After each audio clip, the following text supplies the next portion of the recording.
Gabby, do you think, in terms of his optimism, of course, you're gonna say that because you want to be positive and you're not going to be pessimistic. Yeah. How do you think they are going to stay up? Because they are on, 7 points at the moment, rock bottom of the Premier League. I think the only thing you can give them last night is that they all worked hard, didn't they? Yeah. I mean, they left everything on there.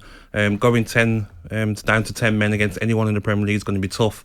They showed heart and desire, but I just feel the quality that they've got there is not going to be enough. And even if they bring in players in January, they could be that far off getting out of the relegation zone, and it's going to be hard to obviously get players that you want. So I think it's one hell of a task, isn't it, to keep Newcastle up? And I think even the fans are probably looking at it now. Burnley have got 2 games in hand on them. There's a massive game on the weekend against Burnley, and I just can't see Newcastle staying up. I can't see it. It's interesting because when you say they can't stay up, and listen, I think it's tough, and especially when you look at the run of games that they've got coming up as well, it's going to be difficult. But certainly in January, where do you think they got to strengthen? Because I think going forward was not the problem. Like Football Manager, like the game, just trying to sign everyone. You know what? Second half, I even looked at yesterday, like little mistakes by Shaw. Like in the second half. Yeah, at the end. If any other team, probably they're going to score the winner, don't they?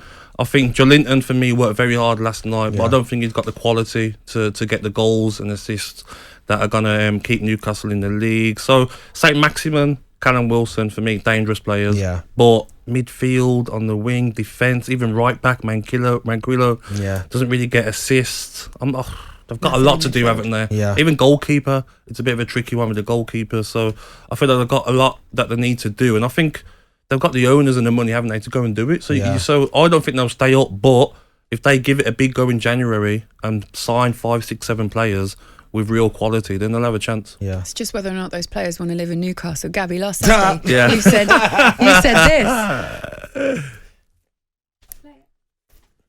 Players will go there for the money, let's be honest. Because when I was playing in the Premier League, Newcastle was the place where you were thinking, I'm not sure, I don't really want to go, that far north, the weather, I'm not sure about that. I know it's cool, but it is a great city. Yeah, but players want to be close to London. Closer to London was the attraction. But you've got a chance to be a hero to some of the best fans in the world. But you'd have to pay more. If you offered now a player £40,000 a week at Newcastle, or £30,000 a week at Brentford, they go to Brentford. Loans, even on less money. Loans are going to be key, aren't they? Yeah, they're going to be, because players don't want to live in Newcastle, let's be honest. I bet Lindsay was fuming. I bet she was. Fuming. She lives in London, doesn't she? So, yeah. Oh! Now, listen, Gabby, I was saying earlier on, I've got family in Newcastle, and I love it. I love it up in Newcastle. I think it's wonderful.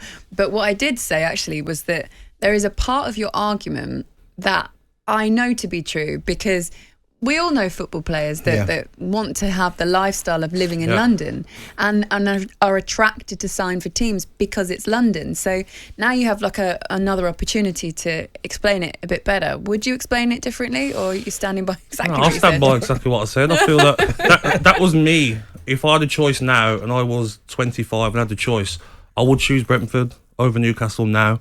I'd rather be closer to London. For me to move all the way up north there, you're going to have to pay a lot more money. And in the January transfer window, they're going to have that problem. Do you know, it's like attracting players with their league position and attracting players to go there, they're going to have to pay more. Let's be honest. If even Brentford, Watford, teams that are around Newcastle at the moment, players aren't going to go to Watford for the same money as they'll go to Newcastle. They're going to choose Watford before Newcastle. Does history, does stature, fan base, does any of that come into it?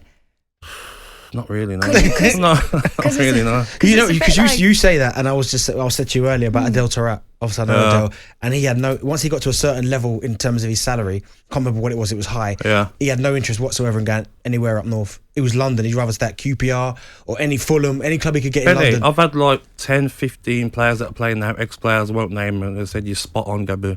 Like you say how it is, and it's the truth. And let's be honest, it's the truth. Like, I'm sure Newcastle is an amazing city to live in, amazing place, but players are going to want the lifestyle. Not every player, because some players aren't bothered by that, but some players, like you just mentioned, Taarabt there, they're going to want the lifestyle of London, so they're going to want to be closer to London. So I stand by my words 100%. Because it's like what I said, for me, obviously I left London to go up there because I needed to obviously focus when I left Spurs. And then you left straight away to go to Villa? to go to Sunderland. So I like living up there. I thought it was fantastic, but obviously my focus was about getting them playing football, so it might have been different. So, but you were different though. You was a pro, weren't you? You was a proper professional. You weren't like me, Bentley. I wanted to be like in the bright lights of London, so it's totally different. But some players like Bentley, who didn't want to be out in nightclubs, out in a fancy restaurant, they just wanted to play football. That was Bentley, so that's different. But are there going to be those footballers then that want to just play football, want to play for a massive club, massive fan base, and will go to Newcastle over Brentford? 100% they would. Yeah, of course they would, because like he says, Newcastle's history and like he says, even the atmosphere last night, watching the game, sounded amazing, didn't it? So there will be players, but there'll be half of them players who do want to be closer to London, even where they might be from. Do you know what I mean? In England, where they're from, they might be like, you know what, I want to be closer to London, where my family is. It is a sad reflection of football today. That is, you're right. That is a lot. That's when I heard you say it, even though it was the offensive part about Newcastle, I didn't enjoy. But when I heard you say it, I was thinking, I know players like that, and that is true. And they will actually, they do want to just live as close to London as they can, because that's their motivation, that they want to live in a city where they deem is really fun. It's London. Everybody it's one of the best in the world, isn't it, London? Yeah, and that's what they want to do. Whereas as fans, but fans don't want to hear that. I don't mind Newcastle fans. I've been hammered, ex-players, Newcastle fans. I understand it. You're going to defend your city. If I had someone like hammering Birmingham, I'm going to be the same, defending it no matter what. So I've got no problem with that. Steve Gibson, this is a message from Richard, who's a Villa fan. He says, Steve Gibson, the borough chairman, has previously said the same thing about struggling to attract people to the northeast. The allure of London is not a new thing. This is just what you're saying. Interesting. Yeah. Can we quote that up? Yeah. Richard, do you want to come on and back up Gabby? But look, you guys would know best, because you are players and you have friends that are players, so you've experienced it. So yeah, of course, like as the fan base want to believe that every footballer wants to play for their club because it's about their tradition and their history, and they want to come there because they have been lured by the romance of their club. I think it's different as well, Sometimes Laura. it isn't. Look where Newcastle are as one in the league. Do you know, maybe in a few years when they've invested and they've got better players in and they're pushing for top 6, that's a different story, because you go in there to hopefully try and win trophies, aren't you? Get into Europe. That's different. But where they are now, like, there's no difference between, for me, going to a Brentford to a Watford. I'd rather choose that than going all the way up north. That's just my choice. Here's a question. Who now, so if we look at players that are sitting on the bench, not getting game time, might fancy just trying to join a club where they're going to be played more, who's going to fancy going to Newcastle at the moment? Because is it attractive to players who, like I just say, can't get game time?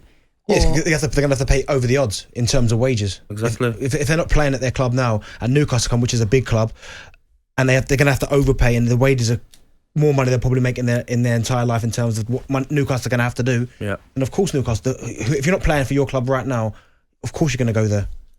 I mean, could it get to the point where, because the way that we look at it at the moment, and the stats that we've been reading out this morning, Gabby, is that teams haven't got themselves out of a situation when they've had this bad a start in the Premier League. So you were almost looking at Newcastle now saying you resigned to the Championship, especially as we were saying Norwich are gone, and now Norwich are 2 places above them. I in my head, I said to one of the guys earlier on, to Warren Button, it's like a weird experiment that we're watching, isn't it? That it's all unfolding, that this club's got all this money. You can't play 14 games, Laura, and not win a game yet. And expect to win how many games? 10 games to stay up. What was the maths that we did earlier on, Benny? Struggling. we tried to do it. Look how hard it is to even get a win now in the Premier League. Yes, they've got Burnley on the weekend. That's a tough game. Burnley are organised. 2 strikers that can score goals. There's no game out there where you'd be like, all right, we'll go and beat Brentford. When I played, there was a derby. You were like, you know what? Who's going to score against Derby? All right, I'm going to score first. You're going to score second. You end up beating Derby 6-7-0. They don't have them teams now in the Premier League, so you haven't got just guaranteed points. Before there was guaranteed games, wasn't it? Like, oh, we'll beat these tomorrow. You don't even have to try your hardest. It was a little bit like Frank Lampard said about White Hart Lane. They used to call it 3-point lane. Yeah.